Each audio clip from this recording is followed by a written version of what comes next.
Parang pagkain ng baboy. Ulitin mo. Ang mga salitang yon, kasing lamig ng yelo at kasing tulis ng bubog, ay humiwa sa katahimikan ng umaga. Hindi ito sigaw. Hindi ito utos na may kasamang galit. Isa itong bulong na puno ng paghamak, isang hatol na binitiwan ng walang anumang emosyon. Nakatayo ako sa harap ng nagniningning na kalan, ang amoy ng luya at bawang na iginisa sa kaunting mantika ay naglalaro pa sa hangin. Sa aking mga kamay, hawak ko ang sandok na gawa sa kahoy, ang parehong sandok na ginamit ko upang maingat na ihalo ang malagkit na kanin sa kumukulong sabaw. Ito ang paboritong arroz caldo ni Marco. Alam na alam ko ang gusto niya. Maraming manok, sakto lang ang alat, at may bahagyang anghang ng paminta na naiiwan sa dulo ng dila. Pinili ko pa ang pinakasariwang sahog mula sa hardin kaninang madaling araw, bago pa man sumikat ang araw, para sa kanya. Palaging para sa kanya. Ang mainit na singaw mula sa palayok ay tila isang yakap.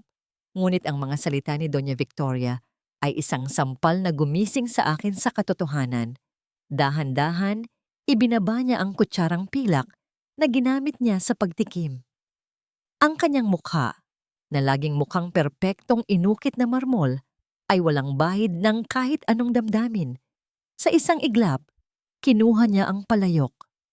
Ang init nito ay hindi man lang nakapaso sa kanyang mga kamay na laging nakasuot ng mamahaling guwantes kahit nasa loob ng bahay. Lumakad siya patungo sa basurahan na gawa sa stainless steel at sa isang walang pakundangang kumpas, ibinuhos niya ang lahat ng laman nito.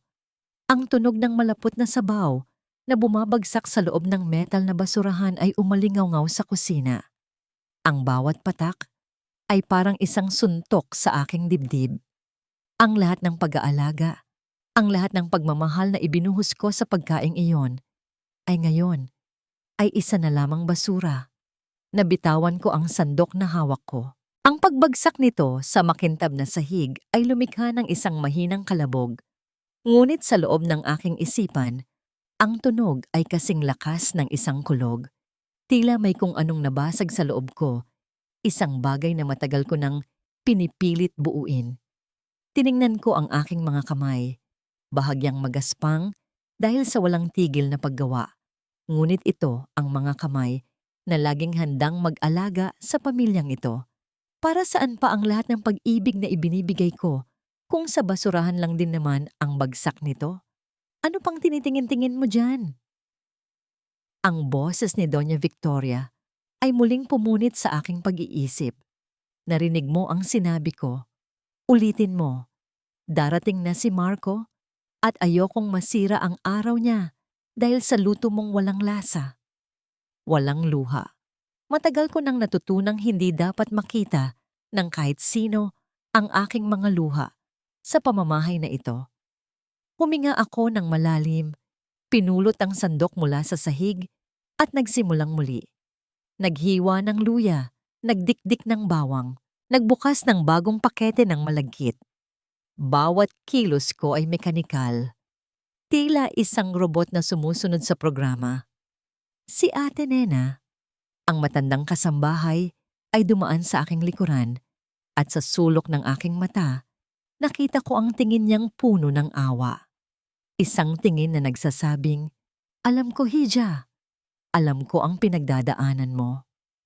Pagkalipas ng halos isang oras, natapos din ang pangalawang arroz caldo, sakto sa pagdating ni Marco. Ang tunog ng kanyang sasakyan sa garahe ay parang musika sa aking pandinig at parang isang senyales para kay Doña Victoria. Sa isang iglap, ang kanyang anyo ay nagbanyuhay. Ang malamig na reyna ay naging isang maamong ina. "Oh my God, Hijo! You're here na!" Malambing niyang bati kay Marco nang pumasok ito sa kusina. Niyakap niya ito ng mahigpit. "Nag-aalala na ako sa'yo. Halika, tikman mo itong niluto ng asawa mo. Ang bango-bango. Amoy na amoy ko mula sa sala." Lumapit sa akin si Marco. Ang kanyang mukha ay nagliliwanag sa pagod, ngunit masayang ngiti. Hinalikan niya ako sa noo. Kumusta ang araw mo, mahal? Wow, arroz caldo. Alam na alam mo talaga ang paborito ko. Isang ngiti ang pilit kong iginuhit sa aking mga labi. Ang bigat sa aking dibdib ay halos hindi ko na makayanan. Siyempre naman, para sa'yo. Umupo sila sa hapagkainan.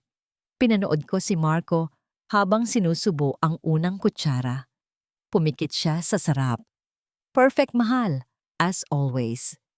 Sumandok din si Doña Victoria at sa pagkakataong ito, ang kanyang reaksyon ay puno ng paghanga.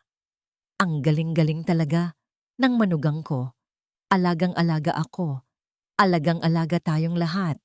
Tumango lamang ako habang ang aking lalamunan ay tila may nakabarang tinik. Ang bawat papuri mula sa kanila ay isang kabalintunaan na lalong nagpapabigat sa aking kaluluwa. Nang gabing iyon, habang nag-aayos ako ng aming silid, pumasok si Doña Victoria. Wala siyang kibo. Mayroon siyang inilapag sa ibabaw ng kama, isang luma at kupas na bestida. Ang amoy nito ay amoy aparador na matagal nang hindi nabubuksan. May family dinner tayo bukas sa mga Sandoval, sabi niya. Ang kanyang boses ay bumalik na sa dati nitong lamig. Iyan ang isuot mo. Huwag mong ipahiya ang pamilya sa mga suot mong mukhang basahan. Hindi ako umimik. Tiningnan ko lamang ang damit, isang paalala ng aking tunay na estado sa bahay na ito. Pagkalabas niya, umupo ako sa gilid ng kama. Ang katahimikan ay nakakabingi. Maya-maya, narinig ko ang kanyang boses mula sa kabilang silid. Bahagyang bukas ang pinto, kaya't dinig na dinig ko ang kanyang mga salita. Isang pabulong na pakikipag-usap sa telepono. Oo, malapit na. Aniya sa kausap. Ang kanyang boses ay tila isang ahas na gumagapang sa dilim. Huwag kang mag-alala. Isang malaking pagkakamali lang niya at tapos na ang lahat. Napatigil ang paghinga ko. Ang lamig na naramdaman ko kaninang umaga ay bumalik, mas matindi, mas nakakakilabot. Anong pagkakamali? At ano ang magtatapos? Nang mga salita ni Doña Victoria ay sumunod sa akin hanggang sa aking pagtulog, bumubulong na parang multo sa bawat sulok ng aking panaginip. Isang malaking pagkakamali lang niya. Anong pagkakamali ang hinihintay niya? Ako ba ay naglalakad sa isang manipis na alambre nang hindi ko namamalayan at sa ilalim may isang bangin na handa akong lamunin? Kinabukasan, sinubukan kong iwaksi ang takot.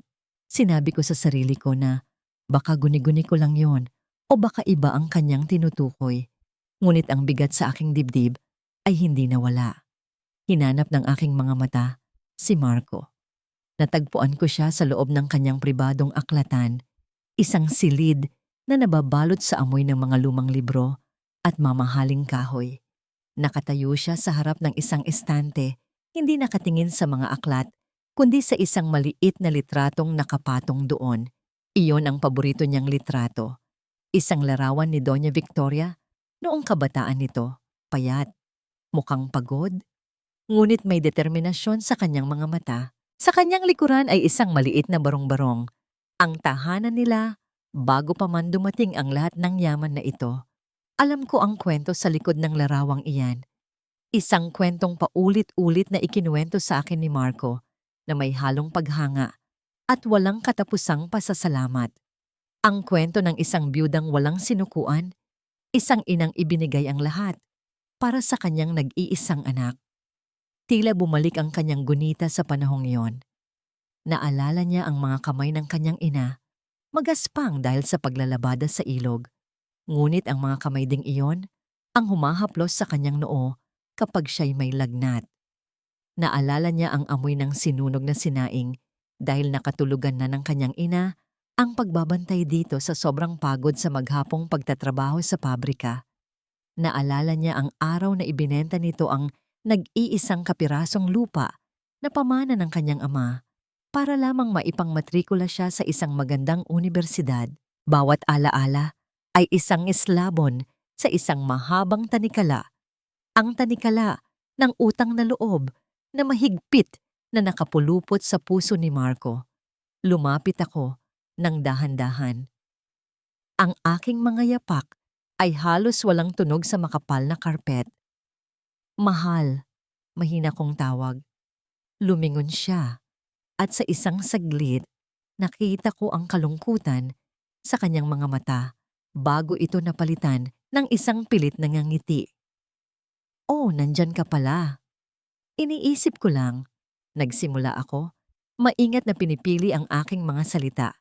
Si Mama. Napapansin kong madali na siyang mapagod. Baka kailangan na natin siyang ihanap ng isang private nurse para may kasama siya palagi. Lalo na kapag nasa opisina ka at abala naman ako sa mga gawain. Ang nangiti sa mukha ni Marco ay biglang naglaho. Pinalitan ito ng isang matigas na ekspresyon. Kaya pa ni Mama, Elra. Mabilis niyang sagot. Ang kanyang boses ay may bahid ng pagtatanggol. At saka, walang mag-aalaga sa kanya na mas hihigit pa sa sarili niyang anak at manugang. Utang natin sa kanya ang lahat ng ito. Ang buong buhay ko, utang ko sa kanya. Hindi natin siya pwedeng ituring na parang isang pasyente lang. Ang kanyang mga salita ay tumama sa akin na parang isang pader na hindi ko kayang tibagin.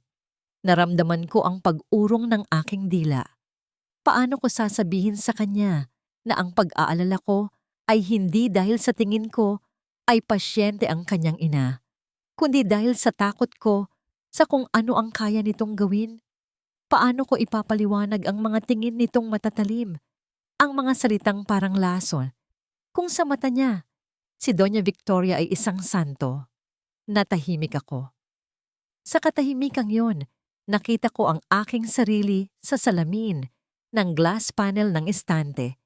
Isang babaeng mukhang dayuhan sa sarili niyang pamamahay.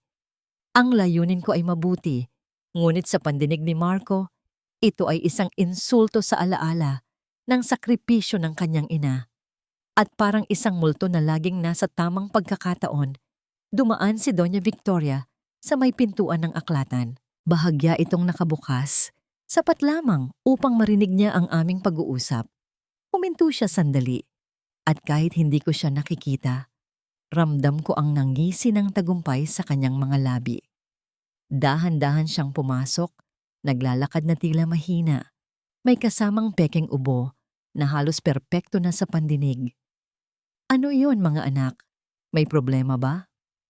Tanong niya. Ang kanyang boses ay puno ng pag-aalala ng isang mapagmahal na ina. Wala po, Ma. Mabilis na sagot ni Marco. Lumapit ito at inalalaya ng ina paupo sa isang silyang balat. Nabanggit lang ni Elra na baka napapagod na kayo. Nag-aalala lang siya sa inyo. Ang mga mata ni Doña Victoria ay lumingon sa akin at sa isang saglit, nakita ko roon ang isang malamig na apoy. Ngunit nang humarap siyang muli kay Marco, ang apoy na yon ay naging mga butil ng luha. Nako, napakabait talaga ng manugang ko, sabi niya. Hinahaplos ang pisngi ng kanyang anak. Huwag kayong mag-alala sa akin. Hanggat nakikita ko kayong masaya, iyon ang nagpapalakas sa akin. Ang kaligayahan ninyo ay kaligayahan ko na rin. Ang eksena ay napaka-perpekto, napakadalisay. Ako ang kontrabida sa eksenang ito. Ako ang manugang na walang utang na loob, na gustong ipasa sa iba ang responsibilidad. Habang abala si Marco sa pag-aalaga sa kanyang mahinang ina, ang aking mga mata ay napadpad sa isang maliit na bagay sa ibabaw ng tokador ni Doña Victoria na nakikita mula sa kinatatayuan ko. Isang kahon na yari sa pelus, bahagyang nakabukas. Sa loob nito, kumikinang ang isang set ng mga alahas na may mga diamante. Ang mga alahas na pamana pa raw ng lola ni Marco. Isinara niya ang takip nito, ngunit hindi bago ko nakita ang isang kakaibang ngiti na sumilay sa kanyang mga labi habang nakatingin doon. Isang ngiti na hindi para sa kanyang anak, kundi para sa isang planong nabubuo sa kanyang isipan. Sa pagtatangkang ibahin ang mabigat na pakiramdam, lumabas ako ng silid. Nagpunta ako sa sala at nakita ko ang isang lumang orasan na nakapatong sa isang mesa. Ito ang mantel clock na pamana pa ng ama ni Marco. Sira na at hindi na gumagana. Kinuha ko ang aking maliit na set ng mga gamit sa pagkukumpuni, isang libangang natutunan ko sa aking ama. Sa bawat pagpihit ng maliit na tornilyo, sa bawat paglilinis ng mga alikabok sa mga engranahe, inililipat ko ang aking atensyon. Isang tahimik na paraan upang maibalik ang kaayusan, kahit man lang sa isang maliit na bagay, sa loob ng magulong mundong ito. Maya-maya, natapos ko na. Sa isang mahinang pag-ikot, nagsimulang muli ang pag-indayog ng pendulo. Ang tunog ng tiktak ay pumuno sa katahimikan. Bumalik si Marco sa sala at nakita ang ginawa ko. Nagawa mo? Namamangha niyang tanong. Akala ko hindi na to gagana kailanman. Kailangan lang ng kaunting pasensya at pag-aalaga. Sagot ko. Niyakap niya ako mula sa likuran. Salamat, mahal. Napakahalaga nito sa akin. Ngunit habang yakap niya ako, ang aking mga mata ay napako sa pasilyo. Nakatayo roon si Doña Victoria, nakatingin sa amin. Ang kanyang mukha ay walang emosyon, ngunit ang kanyang mga mata ay nagsasabing hindi siya natutuwa. Kinagabihan, habang nililinis ko ang aklatan, isang bagay ang nahulog mula sa isang libro na inaayos ko. Isang maliit na kwaderno. Hindi ko sinasadyang buksan ito. Sa loob, nakasulat ang pangalan ni Marco ng paulit-ulit. At sa tabi ng kanyang pangalan, isa pang pangalan ang nakasulat, binilugan ng pulang tinta. Clarice Sandoval. Ang pangalan ng pamilyang pupuntahan namin para sa hapunan. Biglang nanlamig ang aking mga kamay. Sino si Clarice Sandoval? At bakit ang kanyang pangalan ay isinulat sa tabi ng pangalan ng asawa ko? Na tila isang pangarap na gustong tuparin ni Doña Victoria. Ang tanikalang nakapulupot sa puso ni Marco ay hindi lang pala utang na loob. Tila may isa pang tanikalang inihahanda si Doang Victoria. Isang tanikalang gusto niyang ipulupot sa leeg ko. Ang pangalang Clarice Sandoval ay naging isang anino sa aking isipan. Isang multo na bumabagabag sa akin sa bawat sandali ng katahimikan. Sino siya sa buhay ni Marco at ano ang kanyang papel sa anumang plano na inihahanda ni Doña Victoria? Ang hapunan, kasama ang mga Sandoval ay parang isang paghatol na papalapit at wala akong magawa kundi hintayin ito. Sa hardin, kung saan ang mga rosas ni Doña Victoria ay namumukadkad sa ilalim ng kanyang maingat na pangangalaga, doon ko sinubukang hanapin ang kapayapaan. Kasama ko si Leo, ang aking 5 taong gulang na anak. Ang aking munting araw, sa gitna ng madilim na kalangitan, naglalaro siya gamit ang kanyang mga Crayola at isang malinis na papel. Ang kanyang tawa na kasing dalisay ng hamog sa umaga, ang tanging bagay na nagpapagaan sa aking puso. Mama, look! Masayang tawag niya sa akin. Inabot niya ang papel. Sa ibabaw nito ay isang guhit, isang bahay, isang araw na nakangiti, at 3 tao na magkakahawak kamay. Siya, ako, at ang kanyang lola. Isang obra ng isang batang puno ng pagmamahal at kawalang muwang. Ang ganda naman nito, anak, sabi ko, hinahalikan ng kanyang buhok na amoy araw. Para kanino yan? Para sa lola. Buong pagmamalaki niyang sagot. Surprise ko sa kanya. Sakto namang lumabas si Doña Victoria mula sa mansyon. May hawak na gunting para sa kanyang mga halaman. Lumapit si Leo, tumakbo ng may ngiti sa mga labi at iniabot ang kanyang munting regalo. Lola, for you po. Kinuha ni Doña Victoria ang papel. Tiningnan niya ito, hindi nang may pagmamahal, kundi nang may pagkadusta. Ang kanyang mga labi ay halos hindi gumalaw. Ano ito? Kalalat. Bago pa man ako makapag-react, kinumus niya ang papel sa kanyang palad. Ang tunog ng pagkalukot ng papel ay marahan, ngunit sa aking pandinig, ito ay kasing lakas ng pagdurog sa puso ng isang bata. Pagkatapos, walang pakundangan niyang inihagis ito sa isang paso na may lamang lupa. Ang ngiti sa mukha ni Leo ay unti-unting naglaho, napalitan ng pagkalito, at pagkatapos ay ng sakit. Ang kanyang mga mata ay nagsimulang mamasa. Lola, why? Hindi siya sinagot ni Doña Victoria. Sa halip ang kanyang malamig na tingin ay bumaling sa akin. Hindi mo ba tinuturuan ng tamang pag-uugali? Ang anak mo, ang pamilyang ito, ay hindi basurahan ng kung ano-anong papel. Ang mga salitang yon ay isang sampal. Niyakap ko si Leo, na ngayon ay humahagulgol na sa aking dibdib. Wala akong masabi.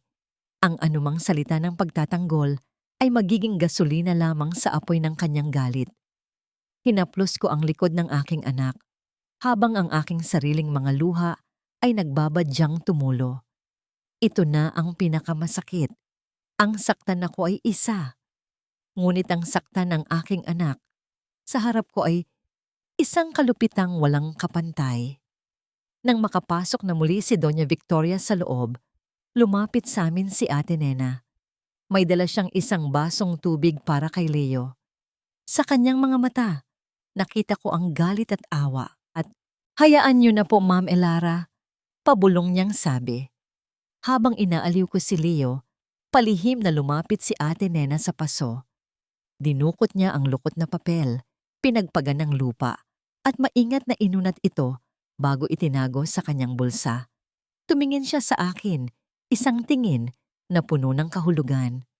"Huwag kang mag-alala, Ma'am Elara." Muli niyang bulong ng makalapit. "Itago natin to. Magmamasid ako para sa inyo ni Sir Leo."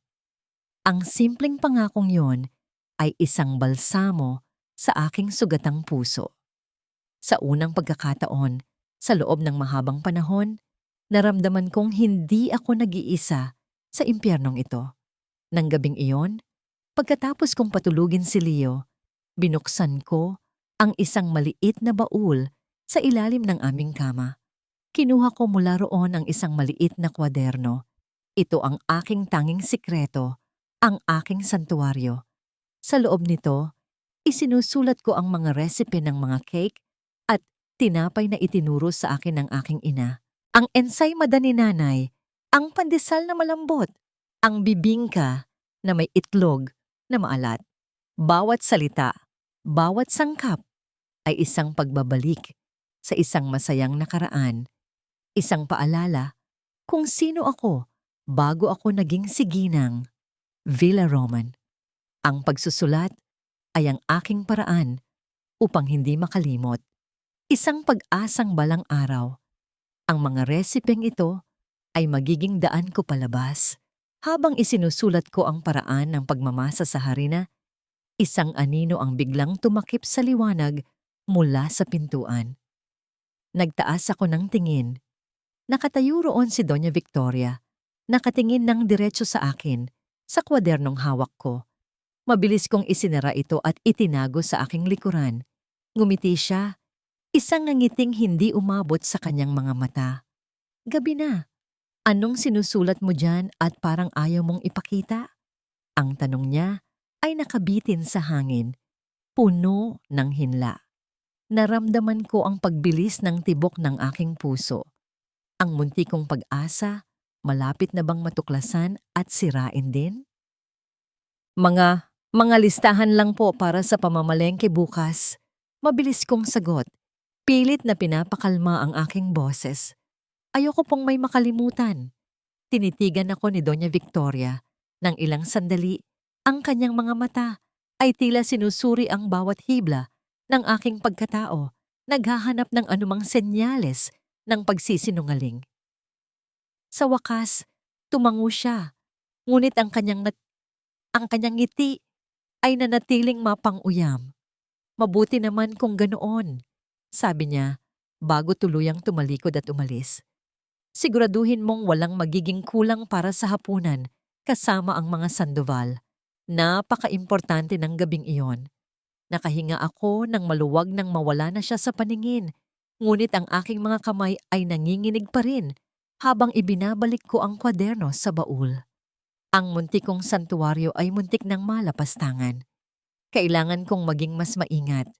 Kinabukasan, habang abala ang lahat sa paghahanda para sa hapunan, dumating ang kartero. May iniabot itong isang makapal na sobre na para sa akin. Nagtaka ako. Bihira akong makatanggap ng sulat.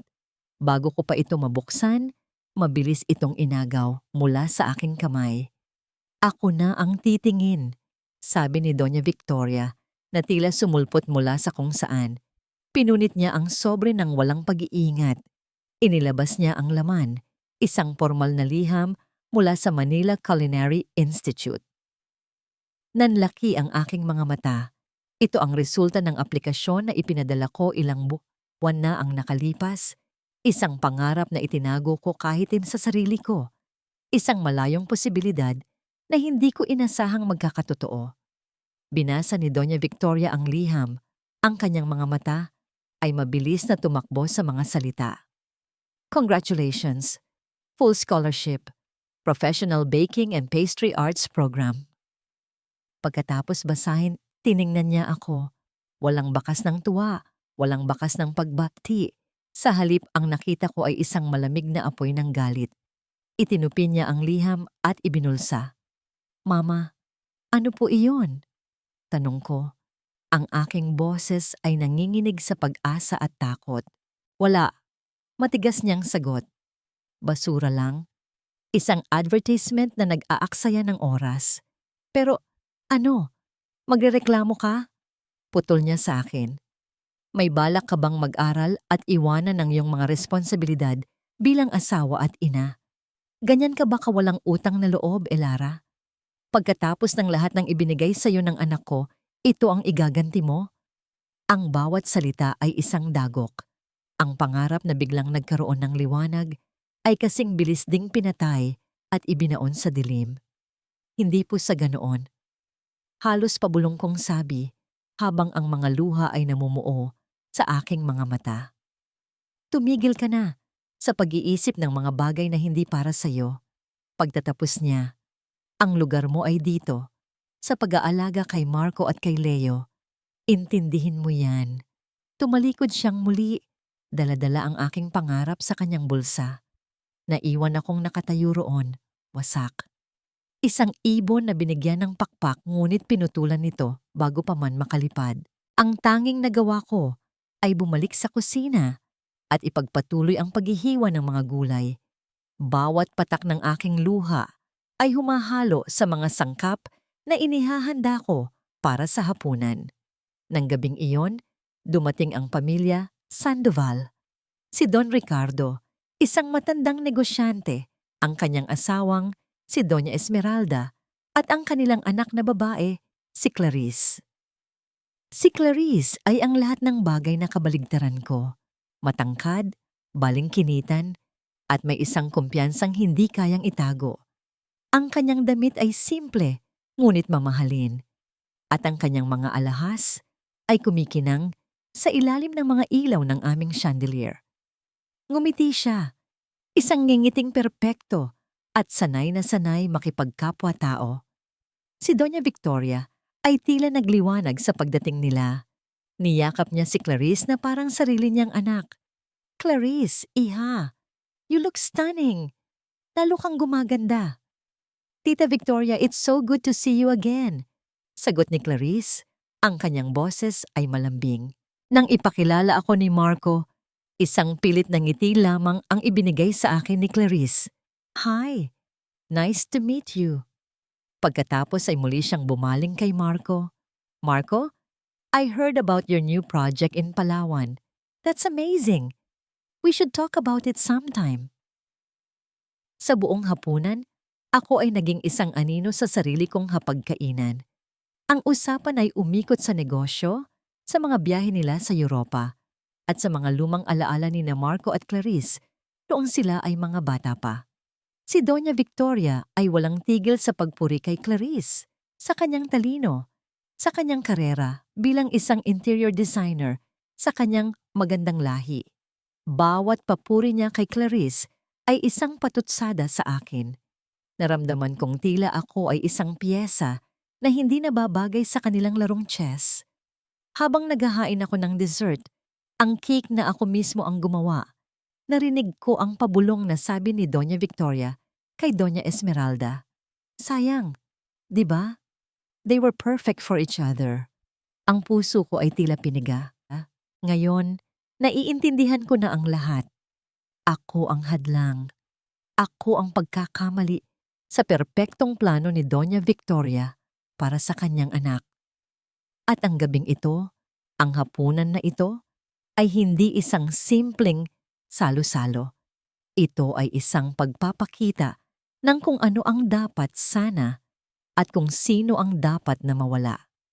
Ang mga araw pagkatapos ng hapunan, kasama ang mga Sandoval ay naging mas mabigat. Ang presensya ni Clarice, kahit wala siya sa pisikal, ay nanatili sa loob ng mansyon, sa mga tawag sa telepono na para kay Doña Victoria, sa mga lumang album ng litrato na bigla na lang laging nakabukas sa sala, nagpapakita ng mga larawan ni na Marco at Clarice noong kanilang kabataan. Bawat isa ay isang karayom na tumutusok sa aking puso. Isang paalala na ako ay isang pansamantalang panakip-butas lamang. Ngunit pinili kong huwag magpatinag. Ibinaling ko ang aking atensyon kina Marco at Leo. Ipinagluto ko si Marco ng kanyang mga paboritong pagkain. Tinuruan ko si Leo na magbisikleta sa hardin. Lumikha ako ng sarili kong maliliit na bula ng kaligayahan, isang desperadong pagtatangka na protektahan ang aking sarili at ang aking pamilya mula sa lason na unti-unting kumakalat sa aming tahanan. Hanggang sa dumating ang araw ng aming anibersaryo, ika-6 na taon namin bilang mag-asawa. Gumising ako ng maaga, puno ng pag-asa. Naghanda ako ng isang espesyal na almusal. Nagsuot ako ng paboritong bestida ni Marco. Para sa araw na ito, pinili kong maniwala na ang pag-ibig ay mas malakas kaysa sa anumang plano. Nagulat ako nang katukin ako ni Doña Victoria sa aming silid. May dala siyang isang maliit na kahon na pelus. Para sa'yo, sabi niya. Isang bihirang ngiti ang nakaguhit sa kanyang mga labi. Nag-aalangan man ay binuksan ko ito. Sa loob ay isang kwintas, isang simpleng ngunit eleganteng kwintas na may iisang perlas. Hindi ito ang mga mamahaling alahas ng pamilya, ngunit ito ay maganda. Regalo ko sa inyong anibersaryo, paliwanag niya, isang pasasalamat sa pag-aalaga mo sa amin.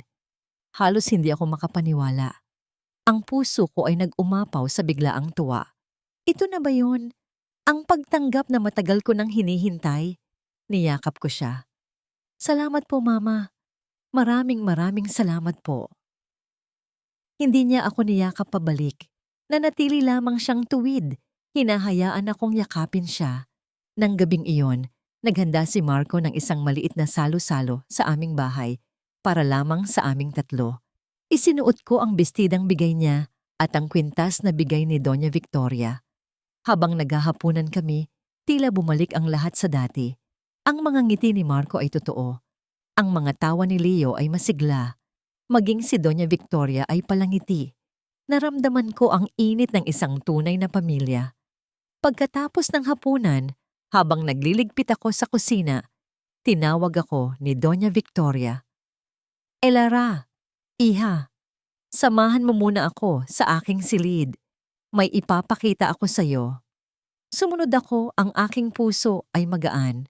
Binuksan niya ang kanyang aparador at inilabas ang kahon ng mga alahas na pamana. Dahil anibersaryo ninyo, gusto kong isukat mo ito. Sabi niya. Inilalabas ang isang set ng kwintas at hikaw na kumikinang sa libu-libong maliliit na diamante. Ito ang isinuot ko nung ikinasal kami ng papa ni Marco. Gusto kong makita kung babagay sa'yo. Namangha ako sa ganda nito. Naku, Mama, nakakahiya po. Masyadong mahalaga ito. Huwag ka nang mahiya. Pamilya na kita. Ang mga salitang iyon ay musika sa aking pandinig. Maingat niyang isinuot sa akin ang kwintas. Pagkatapos ay ang mga hikaw. Tumingin ako sa salamin. Ang kinang ng mga diamante ay nakakasilaw. Ang ganda mo, iha, sabi niya, bagay na bagay sa'yo. At sa sandaling iyon, bigla siyang napahawak sa kanyang dibdib. Ang kanyang paghinga ay naging mabilis at mababaw. Ang, ang puso ko. Natakot ako.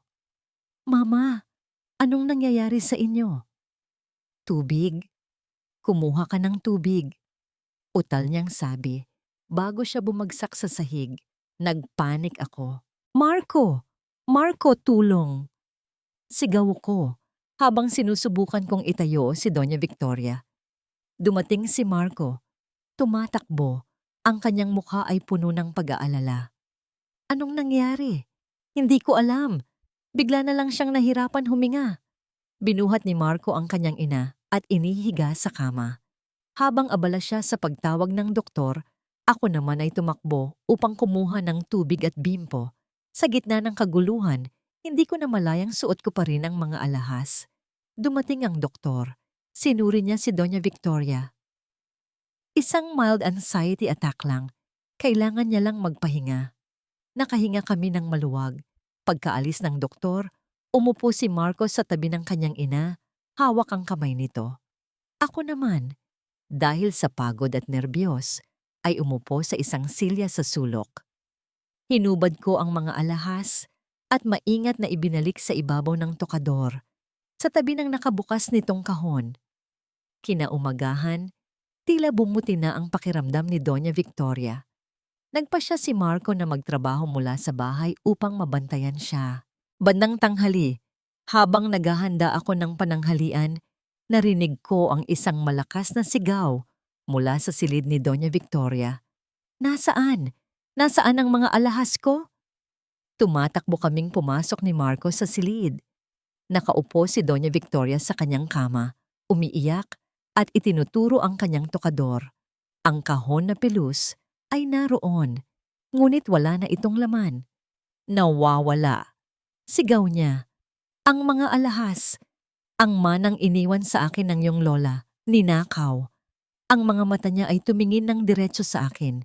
Isang tingin na puno ng akusasyon.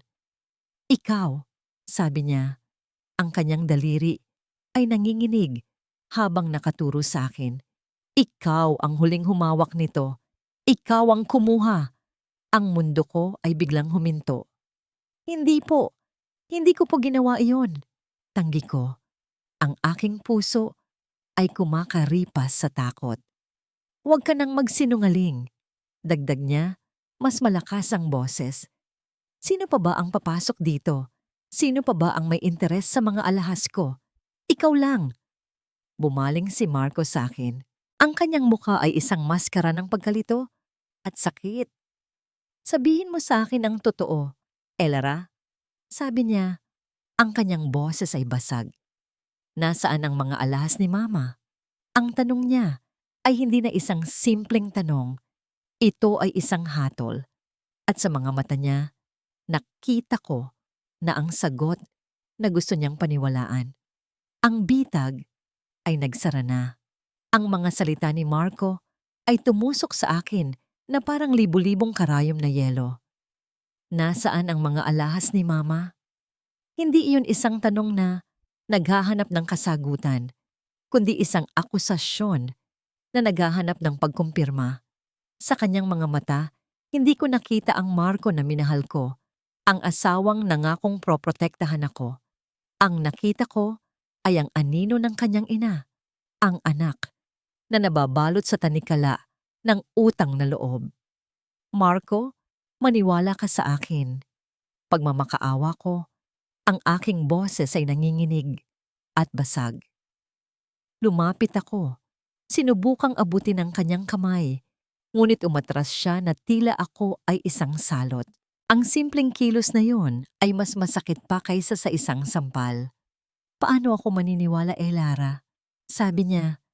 Ang sakit at pagkadismaya ay malinaw sa kanyang boses.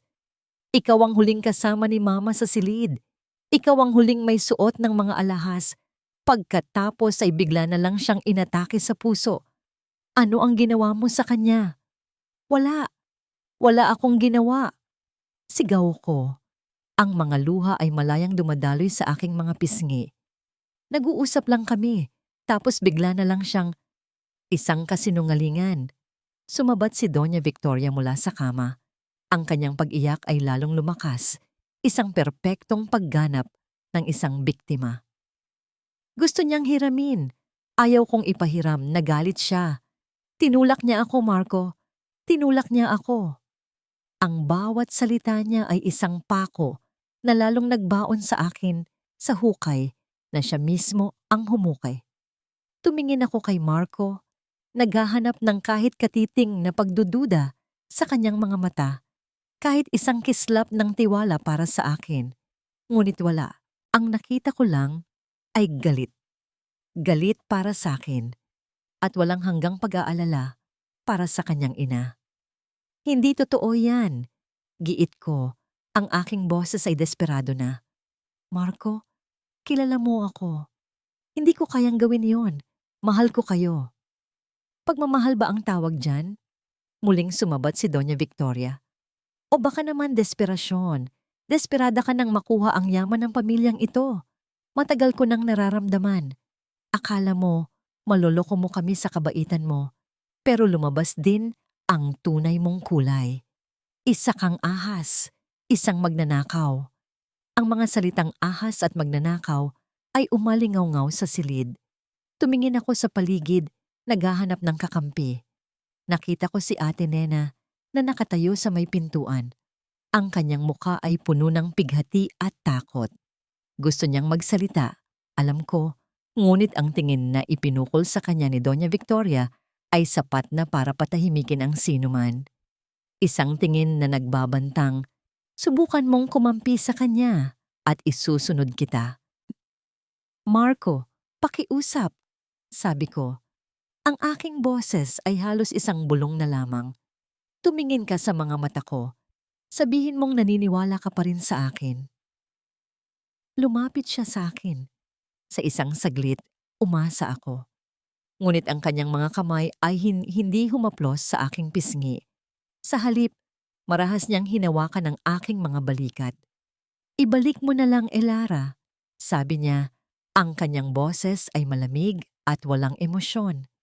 Ibalik mo ang mga alahas at kalilimutan natin ang lahat ng ito para sa pamilya natin, para kay Leo. Ang pagbanggit niya sa pangalan ng aming anak ay ang huling patak. Hindi ito isang alok ng kapayapaan. Ito ay isang ultimatum. Isang pag-amin na sa laban na ito, pinili na niya ang kanyang panig. At hindi ako yon. Wala akong ibabalik dahil wala akong kinuha. Sagot ko. Ang aking boses ay biglang naging matatag. Pinalakas ng sakit at ng katotohanan. Binitiwan niya ako na tila na paso. Ang kanyang mukha ay nagdilim. Kung iyan ang gusto mo. Tumalikod siya at lumapit sa kanyang ina. Niyakap niya ito. Huwag na kayong umiyak, ma. Ako ang bahala. Pagkatapos ay lumingon siyang muli sa akin. Ang pagmamahal na dating naroon sa kanyang mga mata ay napalitan na ng isang bagay na nakakatakot. Isang malamig na pagkasuklam. Wala kang puso, Elara. Matapos ang lahat ng ginawa namin para sa'yo, para sa pamilya mo, ganito ka pa. Hindi mo naiintindihan, Marco. Ang hindi ko maintindihan ay kung paano ako naging ganito kasama para pakasalan ang isang babaeng katulad mo. Ang mga salitang yon ay ang hatol, ang pumutol sa huling hibla ng pag-asa na kumakapit sa akin. Hindi na ang mga alahas ang pinag-uusapan. Hindi na ang akusasyon. Ang pinag-uusapan na ay ako, ang aking pagkatao, ang aking halaga, na ngayon ay wala nang saysay sa mata ng lalaking minsan kong tinawag na aking mundo. Nakatayo ako roon, sa gitna ng silid, habang ang mag-ina ay nag-uusap ng pabulong, nagpaplano ng susunod na hakbang. Naramdaman ko ang paglamig ng buo kong katawan. Ito na pala ang pakiramdam ng mag-isa. Ang mapunta sa isang sulok kung saan ang katotohanan ay walang silbi at ang pag-ibig ay hindi sapat na panangga. Ang bitag ay hindi lang isinara. Ito ay kumitil na ng lahat ng aking pinanghahawakan. Ang mga sumunod na oras ay lumipas na parang isang masamang panaginip. Si Doña Victoria ay nanatili sa kanyang silid, dinadalaw ng mga kamag-anak na mabilis na nakabalita sa trahedya. Bawat isa ay nagbibigay ng pabulong na pakikiramay at mga tinging puno ng husga para sa akin. Ako naman ay tila isang bilanggo sa sarili kong tahanan. Bawat sulok ay may mga matang nakamasid. Bawat katahimikan ay puno ng mga akusasyong hindi binibigkas. Sinubukan kong kausapin muli si Marco, ngunit para na akong hangin sa kanyang paningin. Dumaan siya sa akin na parang hindi ako nag-e-exist. Ang tanging interaksyon namin ay nang sabihin niyang matulog muna ako sa guest room para hindi na ma-stress si Mama, sabi niya, nang hindi man lang tumitingin sa akin. Ang gabi ay dumating kasama ang isang malakas na buhos ng ulan. Ang tunog ng mga patak na humahampas sa bubong at sa mga bintana ay tila kasabay ng walang tigil na pagtibok ng aking dibdib. Nasaan si Leo? Simula pa kaninang umaga ay hindi ko pa siya nakikita. Malamang ay inilayo nila siya sa akin. Ang isiping iyon ay mas masakit pa kaysa sa lahat ng paratang na ibinato nila. Nasa loob ako ng guest room, nakaupo sa gilid ng kama nang bumukas ang pinto. Pumasok si Marco. Sa kanyang mga mata, wala nang bakas ng galit. Ang naroon na lang ay isang malamig at pinal na desisyon. Sa kanyang likuran, nakatayo si Doña Victoria. Ang kanyang mukha ay seryoso, na tila isang hukom na handa nang ibigay ang kanyang sentensya.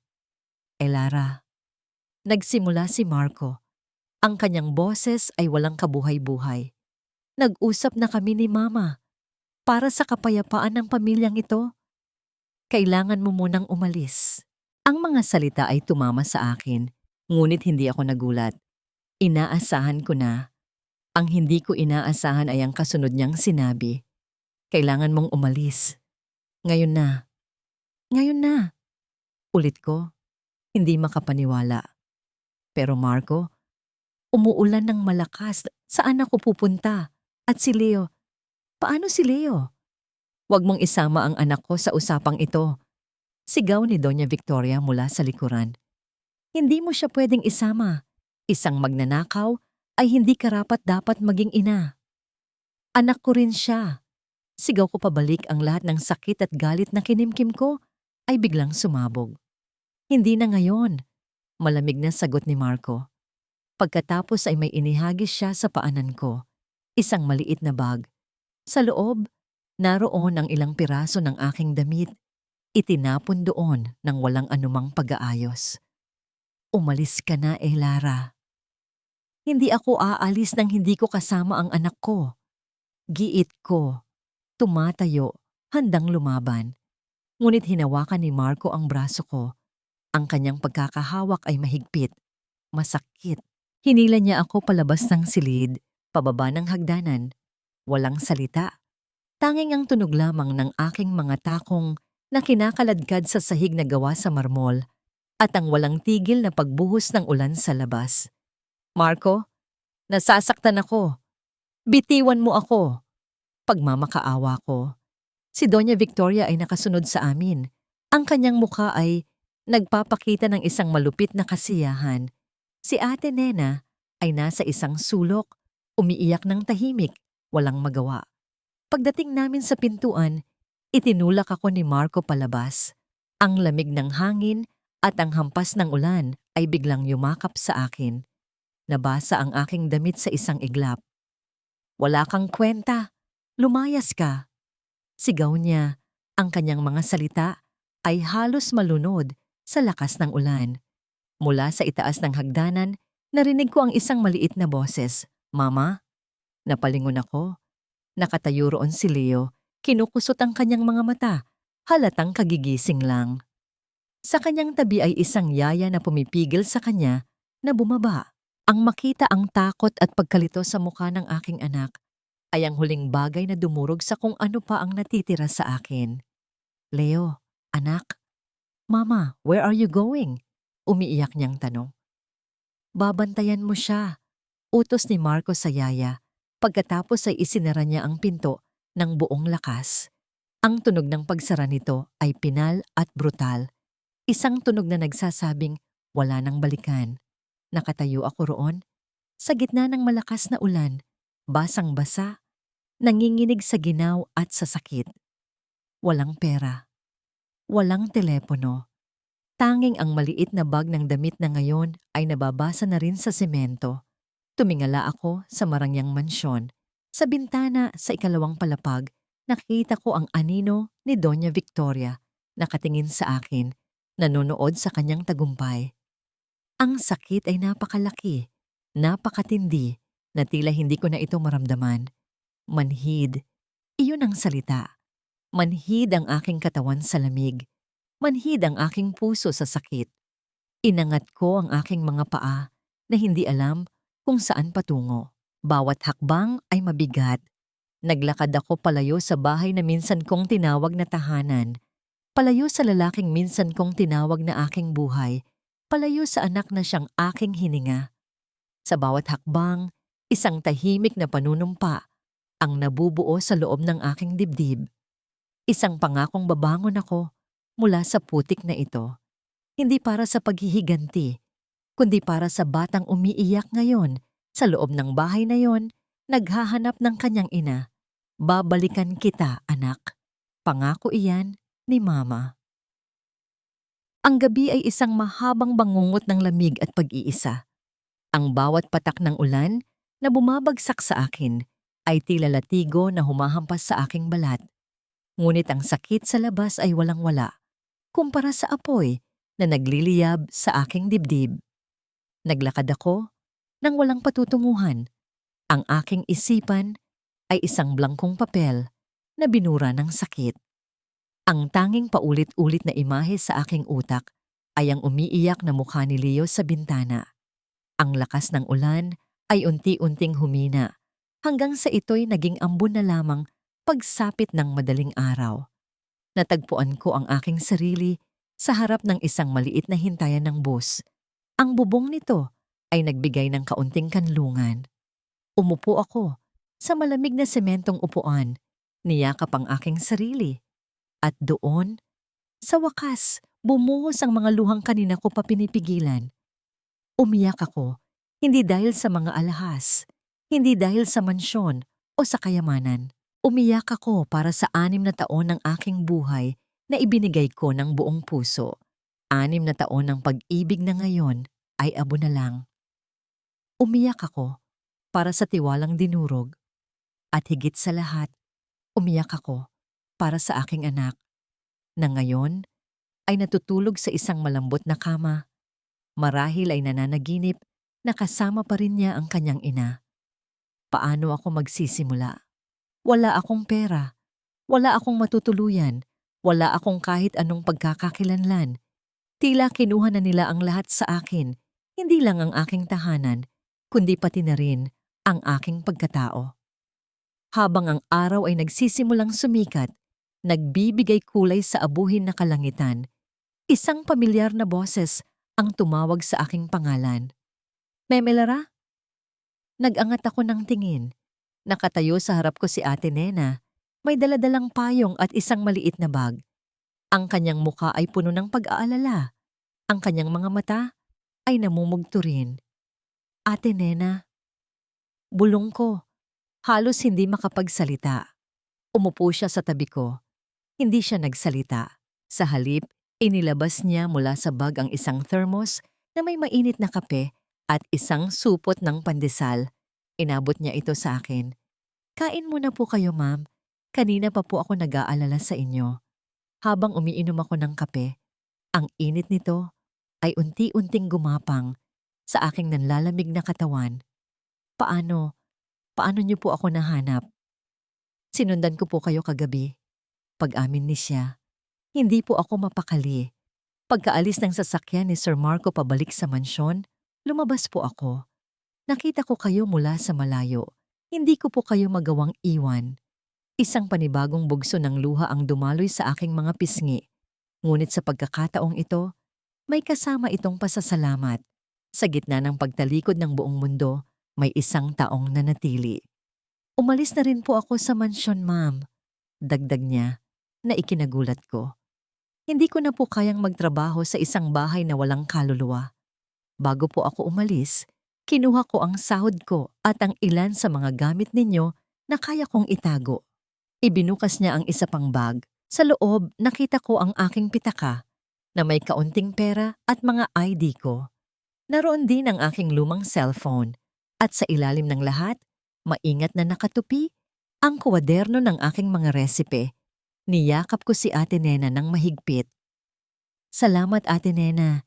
Hindi ko alam kung ano ang gagawin ko kung wala kayo. Mayroon po akong maliit na kwarto na inuupahan hindi kalayuan dito, sabi niya. Hindi po ito mansyon, pero may bubong po tayo at tuyo ang sahig. Doon po muna kayo. Dinala ako ni Ate Nena sa kanyang tirahan, isang maliit ngunit malinis na silid sa isang paupahang gusali. Ang amoy ng sinaing at piniritong isda mula sa mga kapitbahay ay pumuno sa hangin. Isang amoy ng simpleng buhay, isang amoy na matagal ko nang hindi nalalanghap. Sa unang pagkakataon, sa loob ng maraming taon, naramdaman kong malaya ako. Malaya mula sa mga mapanghusgang mata, malaya mula sa mga nakakalasong salita. Mahirap? Oo, ngunit malaya. Sa loob ng ilang araw, ang tanging ginawa ko ay umiyak at matulog. Inilabas ko ang lahat ng sakit. Si Ate Nena ang nag-asikaso sa akin, hindi niya ako iniwan. Isang hapon, habang nakatingin ako sa labas ng bintana, pinapanood ang mga batang naglalaro sa kalye. Nakita kong muli ang mukha ni Leo. Doon, isang desisyon ang nabuo sa aking puso. Tapos na ang pag-iyak, tapos na ang pagiging biktima. Panahon na para bumangon. Kinuha ko ang kwaderno ng aking mga resipe. Binuklat ko ito sa pahina ng ensaymada ni Nanay. Ate Nena, tawag ko sa kanya. Ang aking boses ay may bago ng lakas. Mayroon po ba tayong harina at mantikilya? Tumingin siya sa akin at sa unang pagkakataon, sa loob ng ilang araw, nakita niya akong ngumiti. Isang maliit, nanginginig, ngunit determinado ng ngiti. Magsisimula na po ako. Ang maliit na kusina ni Ate Nena ay naging aking mundo. Dito, ang init mula sa lumang oven ay naging init na muling bumuhay sa aking nanlamig na kaluluwa. Ang bawat pagmamasa ng harina, bawat paghalo ng itlog at asukal ay naging isang uri ng dasal, isang paraan upang ibuhos ang lahat ng aking sakit, lahat ng aking pangungulila sa isang bagay na maganda at masarap. Ginamit namin ang kaunting pera mula sa aking pitaka at ang naipon ni Ate Nena para bumili ng mga sangkap. Ang unang batch ng ensaymada ni Nanay ay hindi perpekto. Medyo sunog ang ilalim, medyo matigas ang ibabaw. Ngunit nang tikman namin ito ni Ate Nena, habang nakaupo sa sahig ng aming munting kwarto, ito na ang pinakamasarap na tinapay na natikman ko sa buong buhay ko. Ito ang lasa ng kalayaan. Sa tulong ni Ate Nena na may malawak na koneksyon sa mga kapitbahay at sa palengke, nagsimula kaming magbenta. Una, sa mga taga-roon lang sa aming gusali. Pagkatapos, sa mga tindera, sa palengke. Ang bawat pisong kinikita namin ay maingat naming binibilang at itinatabi. Ang sarap ng ensaymada mo, Elara. Para akong bumabalik sa pagkabata. Sabi ng isang matandang ali na bumili sa amin. Ang mga papuring tulad niyon ay nagbigay sa akin ng lakas na higit pa sa kayang ibiigay ng pera. Sa unang pagkakataon, sa loob ng 6 na taon, naramdaman kong may halaga ako, hindi dahil asawa ako ng isang mayaman, kundi dahil sa sarili kong kakayahan. Samantala, sa kabilang dako ng lungsod, ang mansyon ng mga Villaroman ay nababalot sa isang kakaibang katahimikan. Si Marco ay bumalik sa kanyang trabaho, ibinabaon ang sarili sa mga numero at kontrata para takasan ang bigat na nararamdaman niya. Ngunit ang bawat sulok ng bahay ay nagpapaalala sa kanya kay Elara. Ang ayos ng mga libro sa kanyang aklatan, ang amoy ng kape sa umaga na laging nakahanda, ang mantel clock na muling tumitibok. Lahat ay may bakas ng babaeng itinaboy niya. Isang gabi, habang hinahanap niya ang isang dokumento, napadpad siya sa guest room. Ang silid ay malinis at maayos na, ngunit sa ilalim ng kama, may nakita siyang isang bagay na naiwan, isang maliit na kahon. Binuksan niya ito. Sa loob ay ang mga unang sapatos ni Leo, isang tuyong bulaklak mula sa kanilang unang anibersaryo, at isang maliit na kwaderno. Hindi ito ang kwaderno ng recipe. Ito ay isang munting talaarawan. Ang huling sinulat ni Elara ay noong bago ang kanilang anibersaryo. Sana maging masaya kami bukas. Sana, kahit sa isang araw lang, maramdaman ko ulit na mahal ako ng pamilya ko. Para kay Marco, para kay Leo, kakayanin ko ang lahat. Ang mga salita ay simpleng-simple, ngunit para kay Marco, ang mga ito ay kasing bigat ng mga bato na dumagan sa kanyang dibdib. Isang maliit na butas ng pagdududa ang nagsimulang mabuksan sa kanyang puso. Pumasok siya sa silid ni Leo.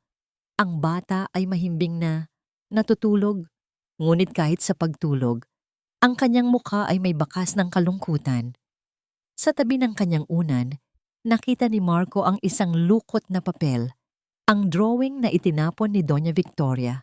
Hindi niya alam kung paano yun napunta roon, ngunit alam niyang mahalaga yon sa kanyang anak. Pinulot niya ito.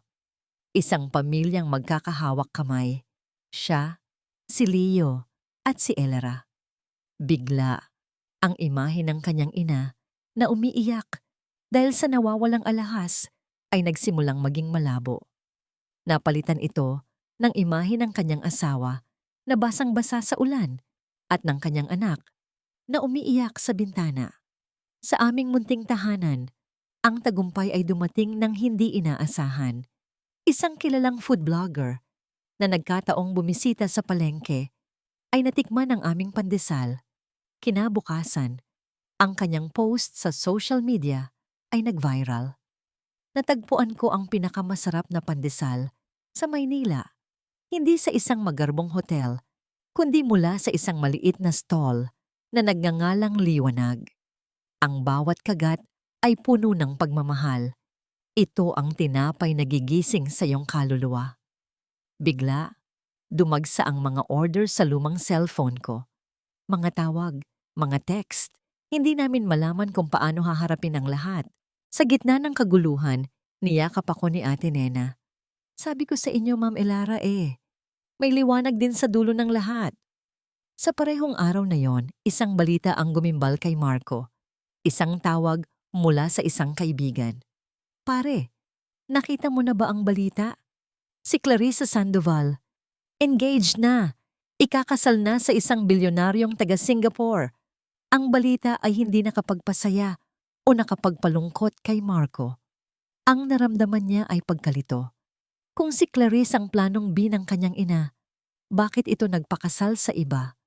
O baka naman, wala talagang plano? Baka ang lahat ng ito, ang lahat ng galit at pagdudusta ni Doña Victoria kay Elara ay dahil lang sa purong pagkamuhi. Ang butas ng pagdududa sa kanyang puso ay lalong lumaki. At mula roon, isang nakakatakot na katotohanan ang nagsisimulang sumibol. 1 taon, 12 buwan ng pagpupursige, 365 araw ng pagbangon mula sa abo. Ang maliit na online na bentahan ng tinapay ay isa na ngayong ganap na negosyo. Liwanag Bake Shop. Hindi pa ito isang malaking tindahan, ngunit meron na kaming isang pwesto sa isang food court, sa isang abalang gusali, isang maliit na espasyo na aming pinalago sa pamamagitan ng dugo, pawis at luha. Ang aming maliit na kwarto ay napalitan na ng isang disenteng apartment na may 2 silid.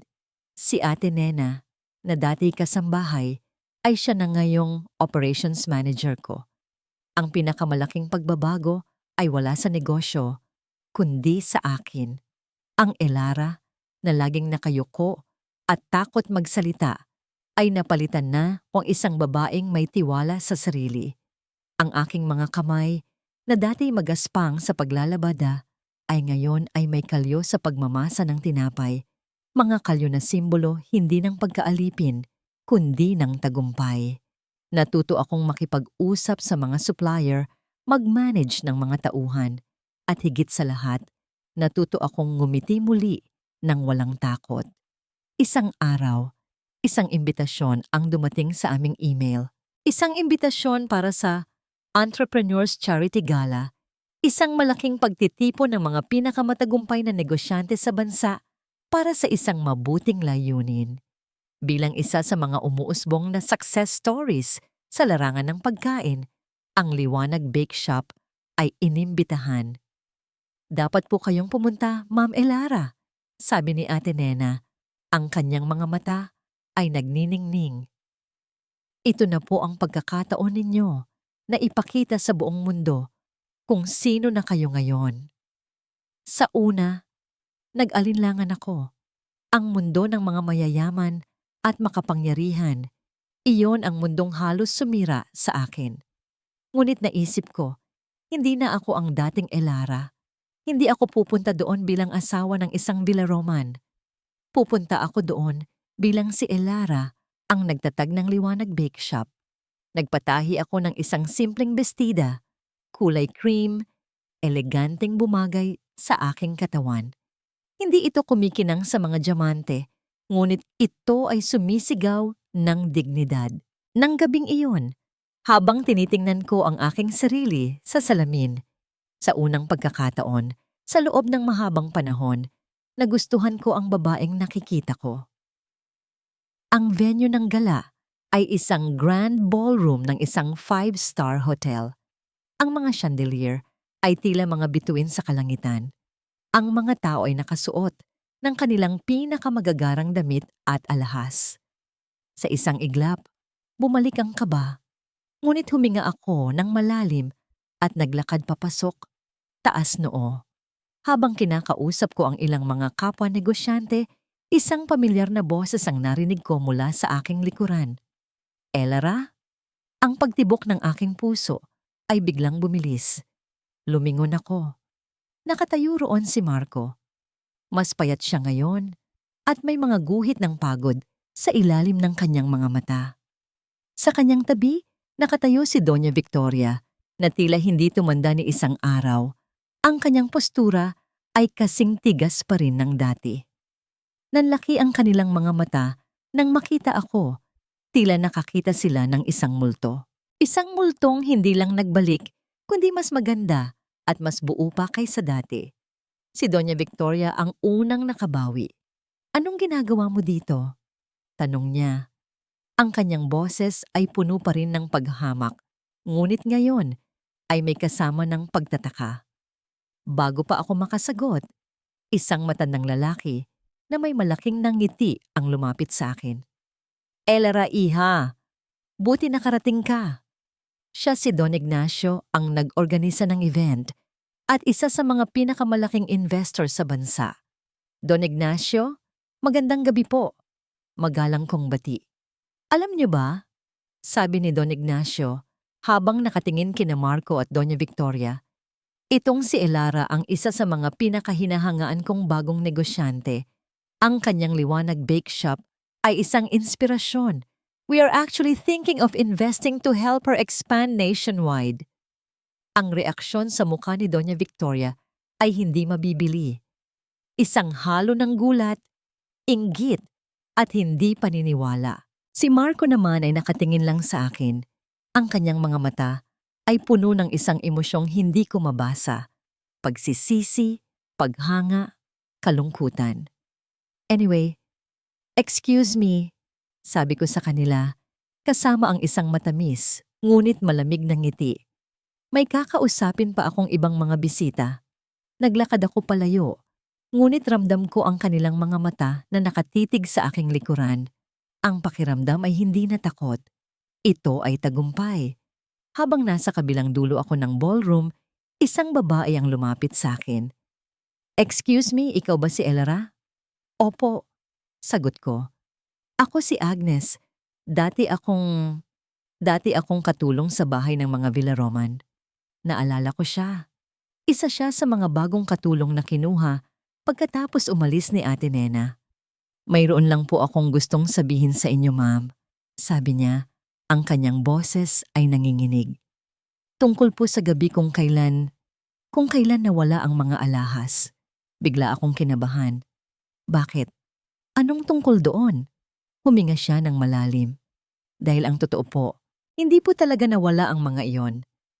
Ang mga salita ni Agnes ay parang kulog na yumanig sa maingay na ballroom.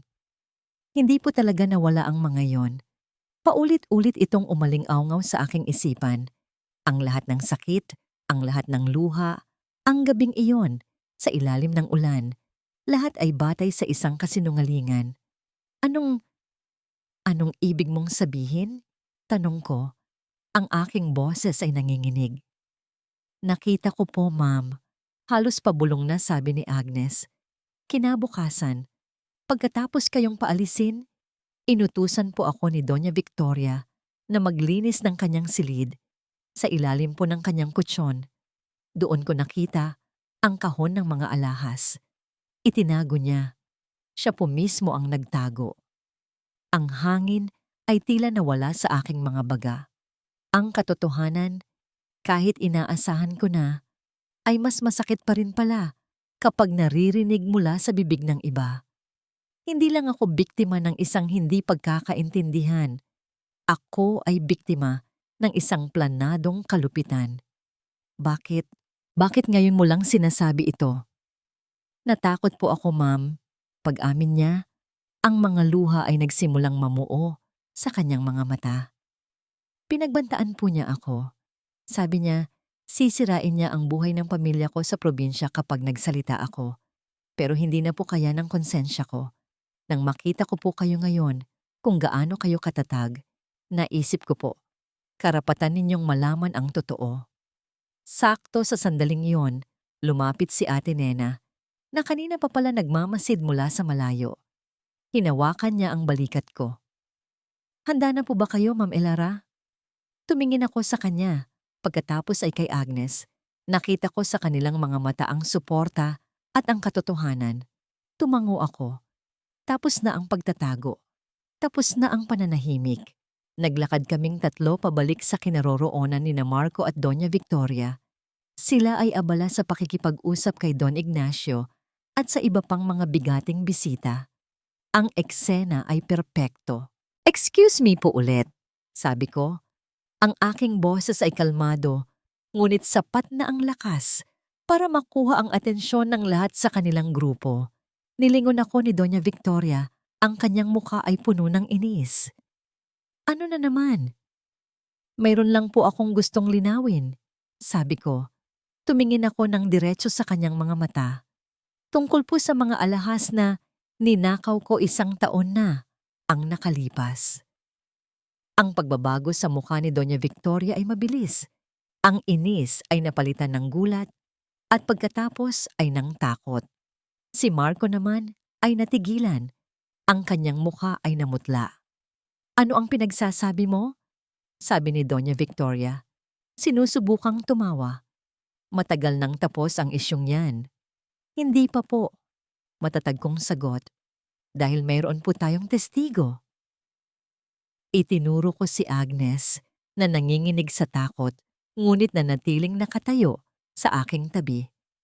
Si Agnes po, siya po ang nakakita kung nasaan talaga napunta ang mga alahas. Lahat ng mata ay napunta kay Agnes. Magsalita ka, Agnes, sabi ko sa kanya ng marahan. Huminga ng malalim si Agnes at nagsalita. Nakita ko po ang mga alahas sa ilalim po ng kutsyon ni Doña Victoria. Siya po ang nagtago. Isang nakabibiging katahimikan ang bumalot sa kanilang grupo. Si Don Ignacio at ang iba pa ay napatingin kay Doña Victoria.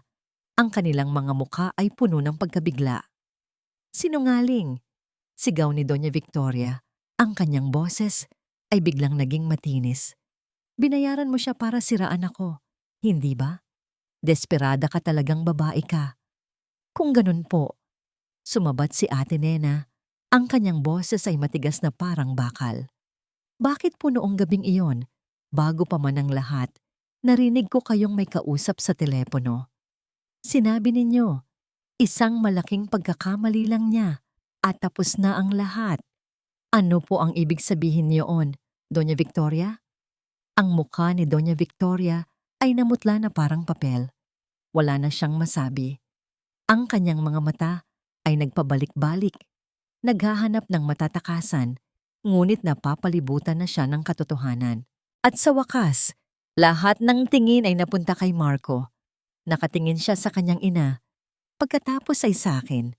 Ang pagdududa na unti-unting nabuo sa kanyang isipan sa loob ng 1 taon ay ngayon ay naging isang malinaw at brutal na katotohanan. Ang mga piraso ng palaisipan, ang talaarawan ko, ang drawing ni Leo, ang pagpapakasal ni Clarice, at ngayon, ang mga testimonya ni na Agnes at Ate Nena. Lahat ay nag-ugnay-ugnay, bumubuo ng isang larawan ng isang karumaldumal na panlilinlang. Ma, bulong niya, ang kanyang boses ay basag at puno ng sakit. Totoo ba? Hindi sumagot si Doña Victoria. Ang kanyang pananahimik ay ang pinakamalakas na pag-amin. Ma, sumagot ka! Sigaw ni Marco. Ang kanyang boses ay umalingaw sa ballroom, dahilan para mapatingin ang halos lahat ng bisita sa kanilang direksyon. Totoo ba? Nang hindi pa rin umimik ang kanyang ina, si Marco ay napayuko. Ang kanyang mga balikat ay nanghina. Ang tunog ng kanyang paghikbi ay mahina. Ngunit sa katahimikan ng sandaling iyon, ito ay dinig na dinig. Ang pagbagsak ng isang lalaking nabulag ng pagmamahal at obligasyon. Isang lalaking huli na ang lahat para makita ang katotohanan.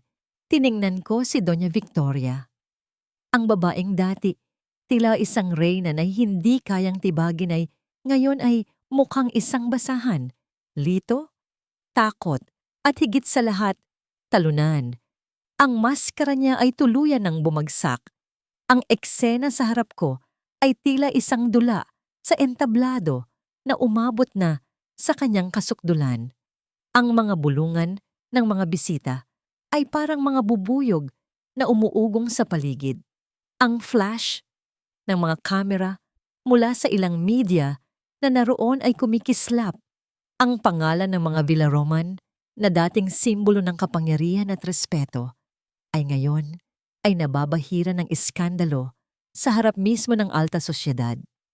Si Marco, matapos ang ilang sandali ng pagkabigla, ay tumingin sa akin. Ang kanyang mga mata ay puno ng isang sakit na hindi kayang ilarawan ng mga salita. Pagsisisi, pagkakasala, pagkaunawa. Lahat ng emosyon na dapat sana ay naramdaman niya 1 taon na ang nakalipas ay ngayon sabay-sabay na bumuhos. Naglakad siya palapit sa akin. Bawat hakbang niya ay tila mabigat. Huminto siya sa aking harapan. Elara, sabi niya, ang pangalan ko ay halos hindi lumabas sa kanyang mga labi. Patawarin mo ako. Ang mga salitang yon, ang mga salitang minsan kong pinangarap na marinig, ay wala ng bigat ngayon. Wala ng epekto.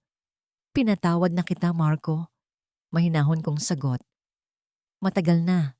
Ginawa ko yon hindi para sa'yo, kundi para sa sarili ko. Para makalaya ako. Bumalik ka na sa akin. Sa amin. Pagmamakaawa niya, sinubukang abutin ang aking kamay. Itatama ko ang lahat para kay Leo. Pakiusap. Umiling ako.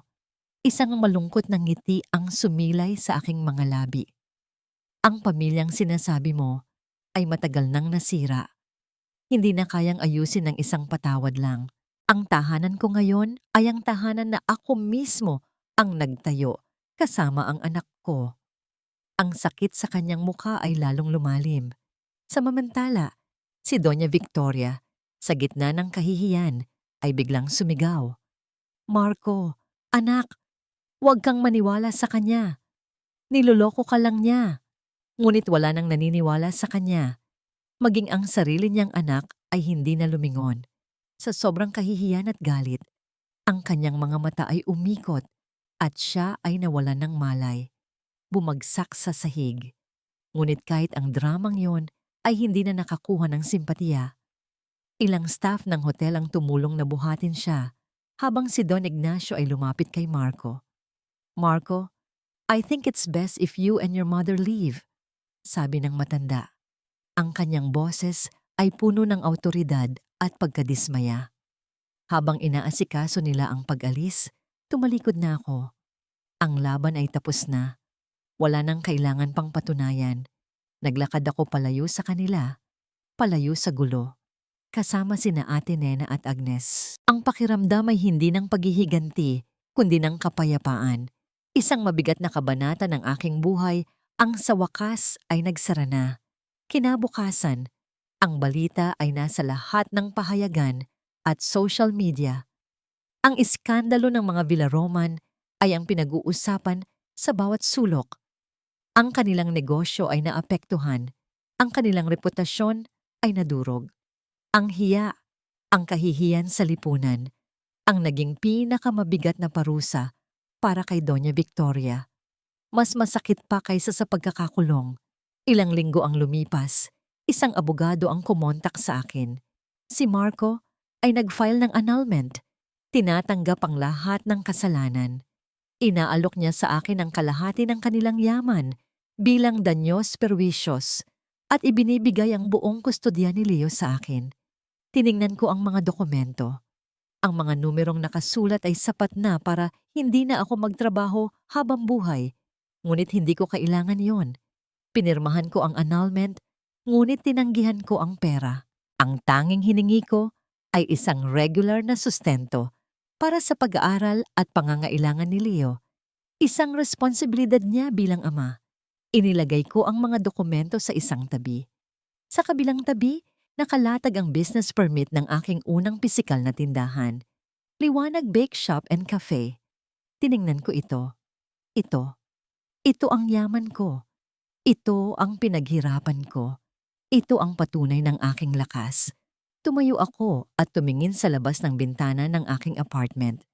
Mula roon, tanaw ko ang billboard na may advertisement ng aking bake shop. Isang larawan ng isang ensaymadang kulay ginto. At sa ilalim nito, ang mga salitang, "Ang liwanag sa bawat kagat." Ngumiti ako. Ang presyo ng kasinungalingan ay pagbagsak. Ngunit ang presyo ng sakit na pinagdaanan ko ay isang bagay na hindi mabibili ng pera. Kalayaan, dignidad, at isang liwanag na hindi na kayang pawiin ng kahit sinumang anino. Lumipas ang 2 taon. Ang mga alingawngaw ng iskandalo ay unti-unti nang humupa, ngunit ang mga bakas na iniwan nito ay permanente, nakaukit sa buhay ng bawat isa sa amin. Ang mansyon ng mga Villaroman, na dati sentro ng mga mararangyang pagtitipon, ay isa na ngayong malaking mausoleo ng katahimikan. Si Doña Victoria ay hindi na halos lumalabas ng kanyang silid. Ang kanyang parusa ay hindi ang pagkawala ng yaman, kundi ang pagkawala ng paghanga mula sa kanyang anak. Si Marco ang kanyang mundo at sa mga mata nito, isa na lamang siyang estranghero. Ang katahimikan sa pagitan nilang dalawa sa loob ng malaking bahay ay ang pinakamatinding sentensya na kanyang tinanggap. Si Marco naman ay nagpatuloy sa buhay, ngunit mayroon ng lamat na hindi na kailanman mabubuo. Paminsan-minsan, sa hapon, magdadrive siya papunta sa tapat ng eskwelahan ni Leo. Mula sa loob ng kanyang madilim na sasakyan, tahimik niyang pinapanood ang kanyang anak na tumatawa habang nakikipaglaro sa mga kaibigan bago ito sunduin ng isang masayang ina. Pinapanood niya ang buhay na dapat sana ay sa kanya, isang paraiso na siya mismo ang nagwasak. Iyon ang kanyang panghabambuhay na penitensya, ang magmahal mula sa malayo. Sa kabilang banda, ang araw ay laging sumisikat sa aming mundo. Ngayon, ang grand opening ng unang flagship store ng Liwanag Bake Shop and Cafe. Ang lugar ay puno ng mga bisita, mga kaibigan, at mga tapat na customer. Ang hangin ay puno ng amoy ng bagong lutong tinapay, ng matapang na kape, at ng matamis na tsokolate. Ang bawat sulok ay puno ng tawa, ng kwentuhan, ng musika, puno ng buhay. Nakatayo ako sa gitna ng lahat, hawak ang kamay ni Leo na ngayon ay 7 taong gulang na. Ang aking puso ay payapa. Ang pagpapatawad ay matagal ko nang ibinigay, hindi bilang isang regalo sa kanila, kundi bilang isang regalo sa aking sarili. Ang kapayapaan ay hindi na isang bagay na hinahanap ko. Ito ay isang bagay na taglay ko na. Hindi na ako naghahanap ng bagong pag-ibig sa isang lalaki.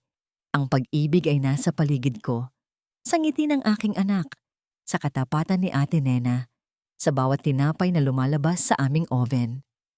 Sa pinakagitna ng kafe, sa isang pader na pininturahan ng kulay ng pagsikat ng araw, nakasabit ang isang bagay sa isang simpleng kwadro. Hindi ito isang mamahaling painting o isang parangal. Ito ay isang luma at lukot na papel. Ang drawing ni Leo ng isang pamilyang magkakahawak kamay. Ang drawing na minsan ay kinumos at itinapon, ay ngayon ay nasa isang lugar ng karangalan.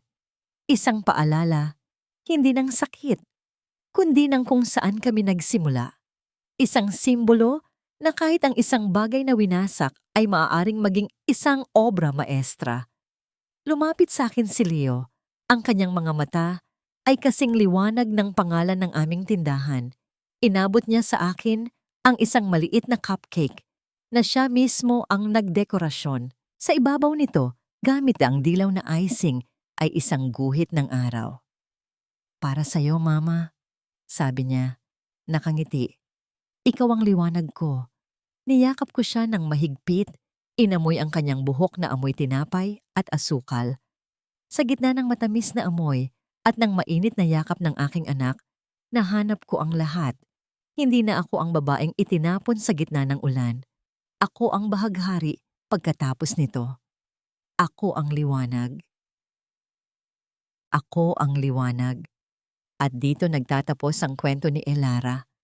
Isang kwentong sinubaybayan ninyo mula sa madilim na gabi ng kanyang pagdurusa hanggang sa maningning na umaga ng kanyang tagumpay. Maraming salamat sa inyong walang sawang pakikinig. Salamat sa bawat minutong inilaan ninyo upang maging bahagi ng kanyang paglalakbay. Habang isinusulat ko ang bawat kabanata, hindi ko maiwasang hindi maramdaman ang bigat sa aking dibdib. Lalo na sa eksenang itinaboy siya sa gitna ng malakas na ulan. Dala-dala lamang ang basag na puso. Sa mga sandaling iyon, tila naririnig ko ang bawat patak ng ulan at nararamdaman ko ang lamig na yumayakap sa kanya. Ang kwentong ito, bagamat isang likhang isip, ay hinabi mula sa mga hibla ng katotohanan, mula sa mga kwento ng sakripisyo, pagtataksil, at pagbangon na nasasaksihan natin sa ating paligid araw-araw. Dahil sa kaibuturan ng bawat isa sa atin, mayroong isang Elara.